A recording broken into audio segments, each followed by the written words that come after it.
lítur svolítið þannig út.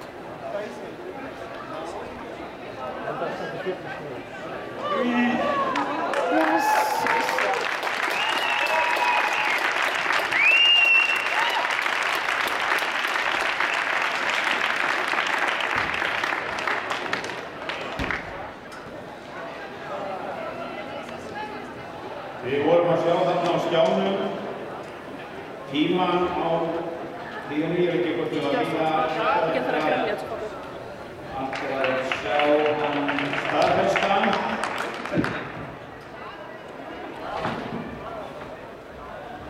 En ég held að það sé staðfest 7:47 þá er þetta nýtt Íslandsmet.